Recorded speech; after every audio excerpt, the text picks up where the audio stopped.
Hey guys, I guess I'm live. I'm trying this for the first time. I'm live on Instagram and I'm live on Facebook and YouTube at the same time.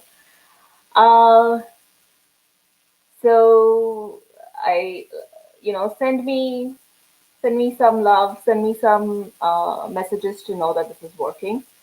Uh, and here I am trying to talk about the solar eclipse in that's going to happen on December 14th or December 13th, really late in the night in Los Angeles. Um, and I'm just going to wait for a second to see who hops on and how this works. I don't see anybody on here, especially on YouTube or Facebook. And I am wondering, how do I see people on Instagram? So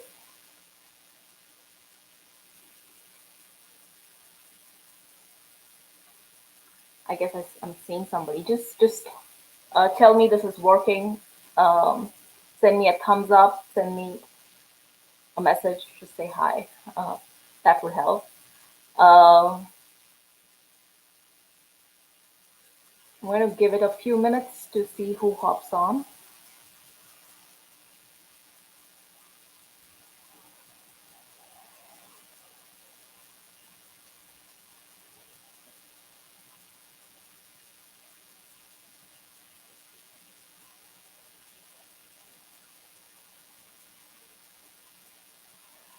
Uh, so let's start talking about the solar eclipse that's going to happen in Scorpio. And I really want this to be a little bit more interactive and less monologue. So please send your questions. Uh, if anything is coming up for you, we can talk about it uh, during this live stream and see where you're all at. I decided to do this in this format just because I had a few friends who and several of the clients I speak to going through a lot and a lot coming up. Uh, and it's natural because whatever area of your life Scorpio falls in, that area of life might feel intense. So just astronomically, what a solar eclipse literally is when the sun and moon come together, right? So a solar eclipse will always happen on a new moon when the moon is between the earth and the sun, and the moon's shadow falls on the earth. Uh, in Vedic astrology, we acknowledge two planets that are called shadow planets, Rahu and Ketu.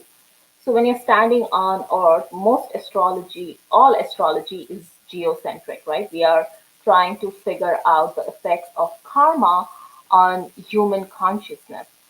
So it is geocentric.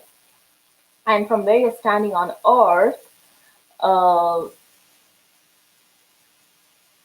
from where you're standing on Earth, uh, the orbit of the sun and the orbit of the moon, where it interacts. So they have a trajectory in the sky where that intersects. The ascending area or the ascending point is called Rahu, or the north node of the moon, and the descending point is called Ketu, or the south node of the moon. So the nodes are seen or become visible when uh, during eclipses. The shadow, in this solar eclipse, the shadow of the uh, moon that falls on the earth is actually cast by the south end of the node, which is Ketu.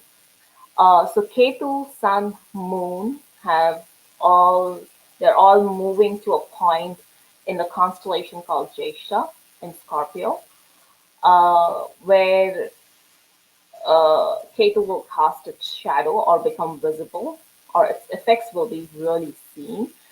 And then in the mix, we also have Mercury, and we also have Venus. So there's a lot of intensity. You know, for example, if you take somebody who is a Virgo rising, this whole eclipse is happening in Scorpio, which is the third sign from Virgo.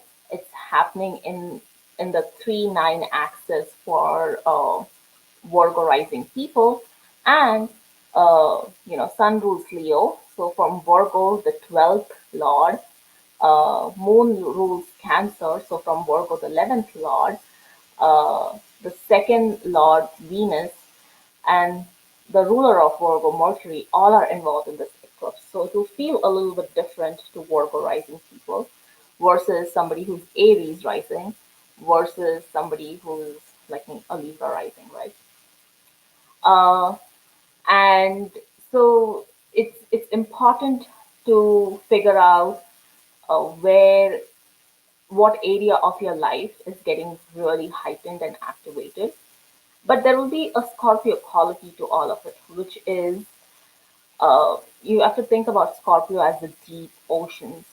And I often give the example of the deep oceans as in, uh, the deep, deep oceans where even the sunlight cannot penetrate, right? Uh, and Scorpio is fixed water. So imagine a container that is deep, that is dark, and it's fixed. So it's hard to move.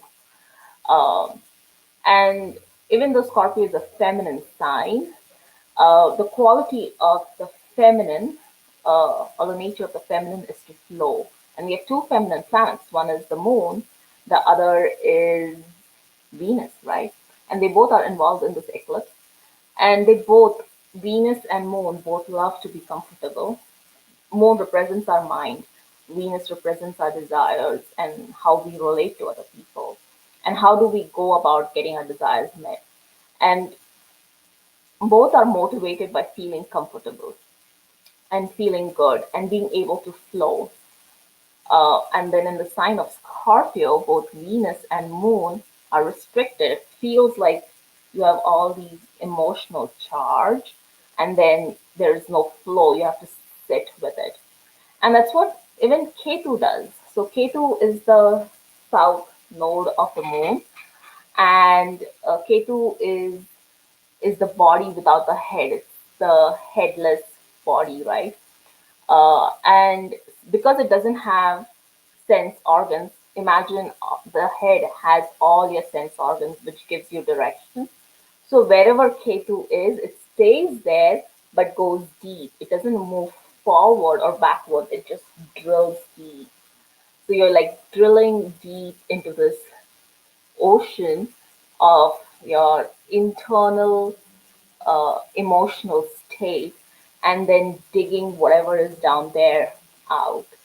So it feels uncomfortable in a very different way for different rising signs or different ascendants, right? In Vedic astrology, the biggest identifying factor for an individual, the way I take it, is the ascendant or the rising sign. The second is the moon, but it's only secondary to the ascendant. So wherever your ascendant is, you'll feel this whole thing a little different. For an Aquarius rising, for example, uh, it is happening in their 10th house, right? So stuff related to career, to work in the world will become very, uh, very pronounced. Um, you can think about the black hole, and I actually made a post about it. So really think about the black hole, right, which really eats and engulfs a star for breakfast and lunch and for dinner. Like it will have a star as big as a sun and even bigger, no problem. Uh, and this year's Nobel Prize in physics went for the discovery of black holes. So the trick to black holes or getting through a black hole, uh, the theory is that you have to fall through there's a singularity, there's a point in black hole in which if you fall directly straight, you will emerge on the other side. And that's something that you have to remember as the Scorpio theme. Like, you're dropping or falling through a black hole with complete faith and surrender. It's a deep down dive so that you emerge on the other side completely transformed. Uh, and that's something we all need to remember and ponder upon. Uh, I don't know how many of you have watched the movie Interstellar, but that kind of explains the theme, right? And that theme might be pretty prominent right now with Ketu really acting as a gravitational pull going towards the black hole. It also doesn't help because we are coming up uh, towards the winter solstice, especially in the northern hemisphere, where the days are becoming shorter and shorter. The winter solstice is in like 10 days from now, 21st of December, which is the shortest day of the year. So there's less and less light and heat and sun's vitality available to us. And if you think about the rest of the uh, animal species or the animal kingdom, even the plant kingdom, there is hibernation. It's only humans that keep on going and going and going, creating a different kind of problem within all of us. We don't have enough time to rest. So a lot of us and a lot of people feeling the drain, feeling slow, feeling like they are sluggish or wanting to rest and relax is not abnormal, right? It's the norm. If you want to relax a little bit more, if you want to take it slow a little bit more, that's kind of normal uh, during this whole phase, coupled with the eclipse. So last year, when we had the eclipse in December, it happened right after the solstice. I think it was 26th of December, 2019. Uh, that eclipse happened in the axis of Gemini and Sagittarius. Sagittarius is very fiery, and Gemini is an air sign, and they're both mutable. So mutable fire and mutable air, and that's the time when COVID-19. There was an outburst of COVID-19 and it was spreading like a wildfire um, through China and through Europe and then came to the Western world. And the nature of COVID-19 that got it to spread like a fire was the quality of Sagittarius, that wild mutable fire, it's a mutable virus, and then mutable air, Gemini, constantly changing.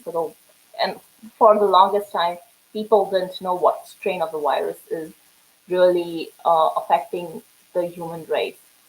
Um, but this whole eclipse is now happening in the Taurus Scorpio axis. And wherever that axis falls for you, you might feel um, the effects of it a little bit differently. So I am hoping some of you will jump on and ask me some questions to see how you all are feeling about it, how you all are dealing with it, what's coming up for each one of you. Um, it's a good time to share and see where everybody is with it. Uh, I know for me a lot came up in terms of uh, what I was dealing with work and livelihood. And because I'm a Libra rising, this whole uh, eclipse is happening in my second and my eighth house axis. So second house is a Artha house or a house. There are four Purusharthas. So four Purush meaning the human life, and there are four pillars of the human life that really hold the human life form together. One is dharma, which is your true path, your purpose in life. Second is artha, which is the means to life, resources, your values, your possessions, things that really help you live a life on this planet. Uh, Third is karma, which is your desires, right? What you really want to do beyond just your basic survival. And in Indian philosophy, that is also considered a pillar of life. And then the fourth one is moksha, which is literally liberation from it all, right? So second house uh, is is an artha house. It's a house where you uh, you think about how you live, what are you doing, what are the means to your current life, and and eighth house is uh, where uh, where you let go of your attachments to people. So I have a question here from Naga Venkatesh. How would it affect a Sagittarius rising? That's a great question. For Sagittarius rising, this is happening in your this eclipse, solar eclipse is happening in your 12th house. Scorpio is your 12th house, and so it's happening in the 6-12 axis. And you know, as a Sagittarius rising, you're really aware of, you're constantly working towards uh, building structures, your own philosophies in life, things that inspire you. And then 12th house is the place that really drains your energy or takes your energy away from it. And Scorpio is the sign of hidden secrets. It's the original eighth house of the zodiac, right? So it's a sign of hidden secrets. It's a sign of your dark inner emotional self that you never addressed. So it's also 12th house is also a house where we try to uh, seek God, seek spirituality.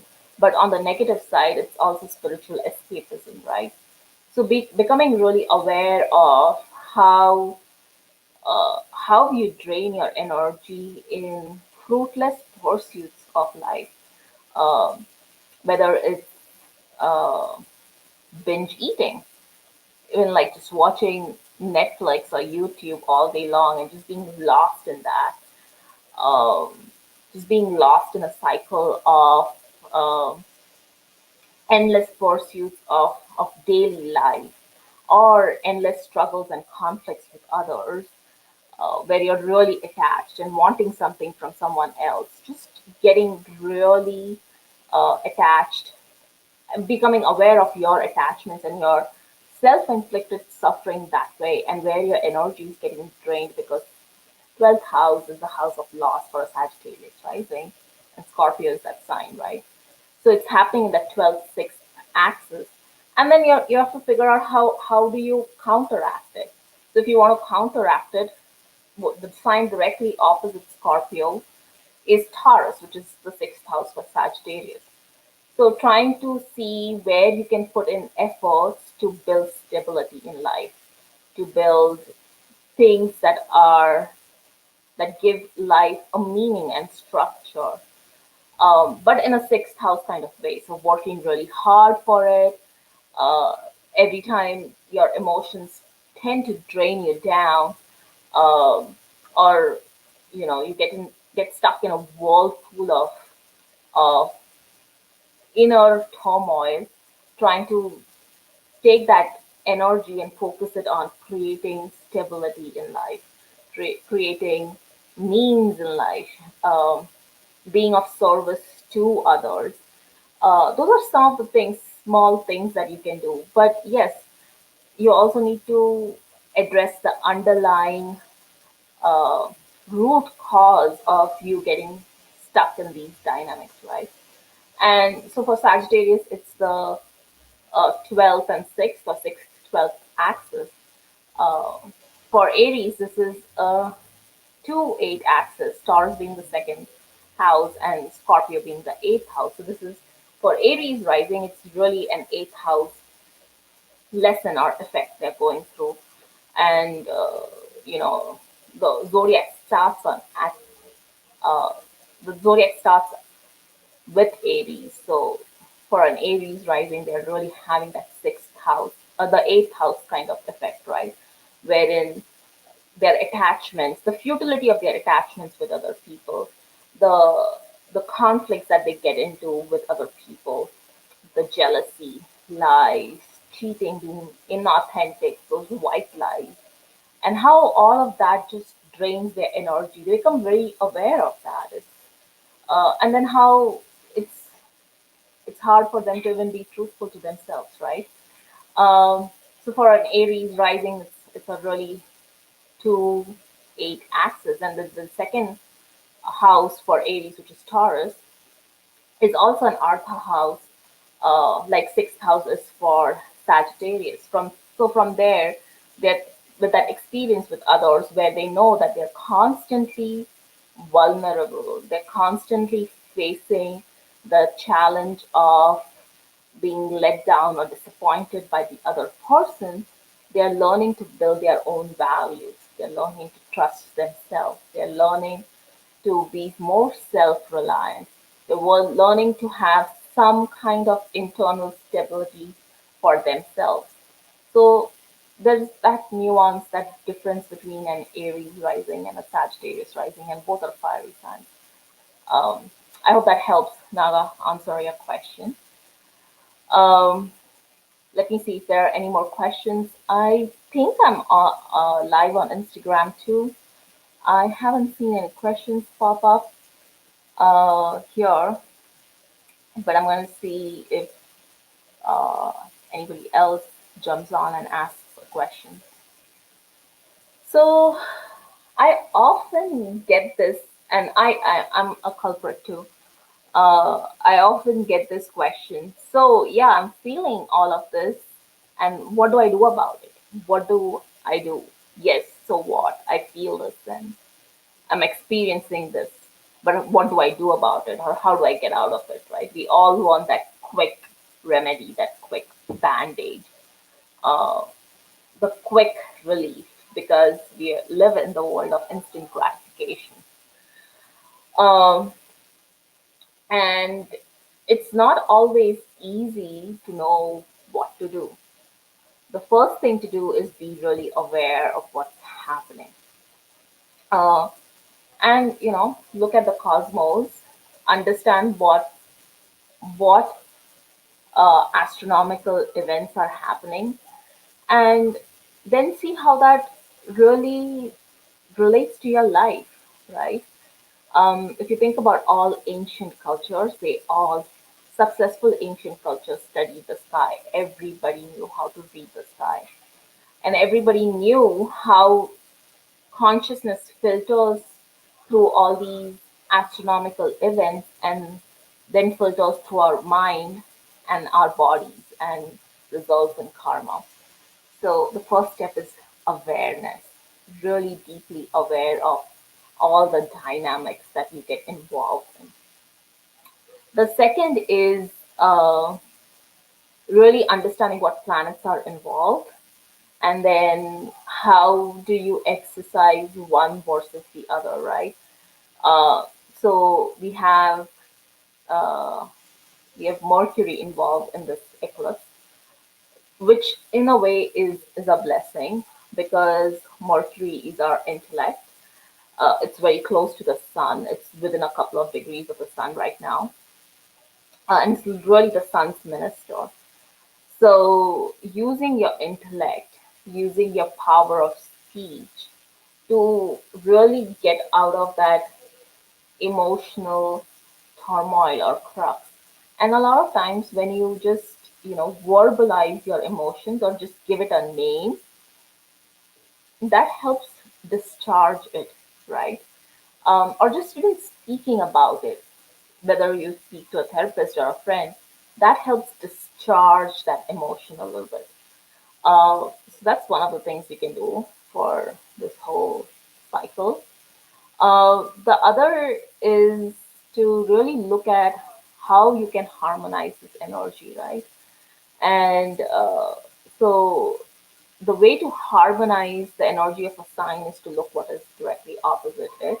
So directly opposite Scorpio, we have Taurus, and Taurus is is really driven by stability. It's really driven by security. So is Scorpio. But Scorpio is, wants security but looks for every single thing that makes you insecure. So whatever area of your life it falls in, uh, you will look for things that don't work. You'll look for probably drama. You'll look for conflicts in those areas of life, and it happens for everybody, right? So for Leo rising, this whole thing is the eclipse is happening in their fourth house, and so they'll approach their fourth house stuff in a Scorpio kind of way, and that entire thing will get heightened, wherein where they're living, their relationship to their mother, comforts of home, all of that becomes the theme.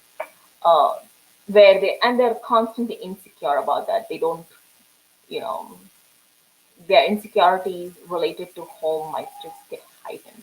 For Cancer rising, this is Scorpio is their fifth sign, right? Fifth house. So uh, this eclipse is happening in their fifth house. So how their creativity, their insecurities um, attached to their creativity, attached to children, attached to things they want to pursue in this life and bring to this earth. They have all kinds of insecurities around it. So that would probably get very heightened. And then the way to harmonize it is look at what is directly opposite Scorpio, which is Taurus. And Taurus is the original second house of the zodiac. So it's very sensual and it's very sensory. So all the sense organs get really heightened in Taurus, and it's driven by comfort and it's driven by pleasure. But really engaging in all five senses in a very refined way uh, would help ground the mind and the body. Uh, so you know, try that as a tweak. Of course, it's just a hack. It's just a tweak wherein uh, if you're feeling very intense emotionally in one area of your life, then listening to either a mantra or some music that really uplifts you, even if it's like Christmas carols, right? Um, or so you're engaging your sense of sound, um, or like really being in nature and watching the waves or watching the mountains or the trees, like really soothing the sense of eyes, um, being in flowers that smell really well, or wearing perfumes or deodorants that smell well. That's like really grounding the sense of smell. And sometimes having comfort food, which grounds the sense of taste, helps too. So you can ground yourself in certain ways, but you really need to do the work in whatever is showing up in your life.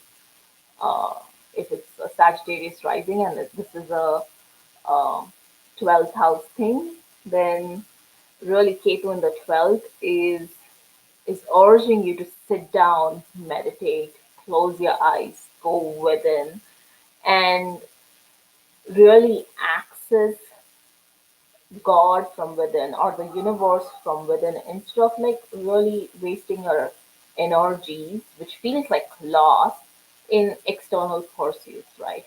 So figure out where it is in your um, where it falls in your life and then address it accordingly. And most of us are intuitive enough, and Scorpio is a very intuitive sign. So you may have heightened intuition in what works and what would not work. So trust yourself, trust your own intuition. Um, and every time insecurities arise, you can be the adult to the insecurity and take care of it. I'm looking for questions here, and I'm trying to see who has hopped on and who is. I'm still not sure whether I'm live on Instagram, but yeah. Okay. So there's a lot of feminine energy. That's the next thing I wanted to say. There's a lot of feminine energy right now. Like all planets are in feminine signs by the on the day of the eclipse, right? And it's not a bad thing. It's just feminine energy is very internal. Makes you very introverted. It's harder to take positive outward action. It's harder to be in the world. It's harder to just keep going on that rat race, right? Feminine energy, and both men and women have feminine energy. Both men and women have masculine energy. Masculine is the outward, charging forward kind of an energy we all exercise in, and then the receive and relax kind of an energy. So if you think about sympathetic and parasympathetic, I would call the sympathetic nervous system's response as masculine, and then the parasympathetic as rest and enjoy and you know let things wash over you and figure out let things click on their own, like be in the flow of life. Um, so the feminine, all planets, Saturn and Jupiter are in Capricorn. Uh, that's a feminine sign. Tamasic feminine sign. So tamasic is is the guna. There are three gunas. Uh, Tamasic, Rajasic, and Sattvic. Tamasic is of the world, right? It's very earthy. It's very grounding. It's the energy that does the dirty work of the world, kind of the hustle and the bustle. Rajasic is the guna in which where we relate to other people, and it's very relational. It's very active. It's very uh, very outward directed. So tamasic is downward directed, directed towards the earth. Rajasic is outward directed, and then sattvic is directed uh, towards the heavens or the sky, where you're connecting to your higher self or the higher principles in life. So Capricorn is a tamasic sign. It's tamasic feminine earth sign, and Scorpio is also tamasic. It's tamasic feminine water sign. And so there is a lot of heavy tamasic energy, which probably may feel like it's pulling you down, and it feels heavy. And it probably feels heavy to walk. You may not find yourself being as agile as you usually are. And notice that in your body. Notice the heaviness. Uh, and there's nothing wrong. It's just time to rest, time to um, hibernate, sleep that extra 10 minutes in the morning so your body gets to rest, right? Those are like simple tweaks you can make. Uh, and so notice all the feminine energy that's going around, and um, the push, which is the natural push of the world, is to keep going forward, keep moving forward, and how that feels kind of like a drag, right? Um, and also just not feeling good because Venus and Moon, the planets that want to feel good, are in Scorpio, are in those dark waters where they can't easily flow and get out on the other side. And Jupiter, which is our hope, inspiration, which feels like it gives us a sense of purpose, is in Capricorn, where its expansive energy is also curved, and it's very close with Saturn. And Saturn is like a cold planet. It's really, I call it like the cold judge, right? It sits on something and it's just like a freezing block of ice. So it's really sitting on Jupiter right now and sucking the entire hope out of Jupiter, so to say, in layman's terms. Um, so it's hard to feel hopeful. And it's a good time to watch out for your inner dialogue, how you're talking to yourself. What movies are you watching? What music are you listening to? What are you consuming? uh, anything heavy would help, will bring you, will weigh you down, and there's nothing wrong with that, because anything that weighs you down actually forces you to rest and recuperate and regenerate your body.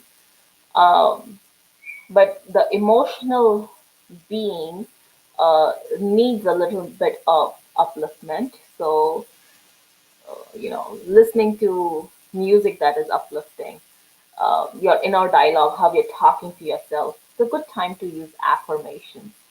Uh, every time you catch yourself going into this addictive, negative dialogue, catch yourself and, you know, switch it a little bit, tweak it. Uh, that helps. Uh, yeah, eat good food, rich, nutrient rich food that makes it worthwhile living. Because, at the end of the day, uh, the entire Scorpio energy makes us realize how vulnerable we are.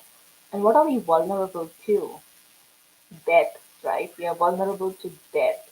We are faced on a daily, moment to moment basis with how precarious this life is.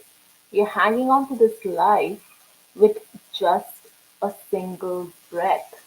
How precarious this life is, right? It's just so impermanent. And in Scorpio, even though we cannot articulate it, we become very aware. And we become very aware in our how vulnerable we are with, especially with other people. How other people have the capacity to really disappoint us, to really let us down, to really kill us, right? Kill that part of us that is so innocent, so full of desires, just wants to play. Um, so be aware of your tendencies to think that this is the end of the world, right? And redirect that. It's Redirecting is just a minor change. There is just a thin line between life and death, right? So it's a minor tweak. Yeah. I hope this makes sense. If I have no more questions, I might um end this broadcast. I hope to do this more often, just to open it up for people and schedule it in advance so everybody knows about it. To just come and ask questions about what's going on and make myself uh, more accessible and make the knowledge of astrology a little bit more accessible. And I use astrology literally as the foundation of my spirituality. It's a part of my um, jnana yoga, right? Where I'm using this esoteric knowledge to refine my intellect, to refine my relationship um, with my higher self, God, universe, whatever you call it. So my intention is to do this more often and take more questions and see who pops on and clarify stuff for people. I hope this was helpful. Bye.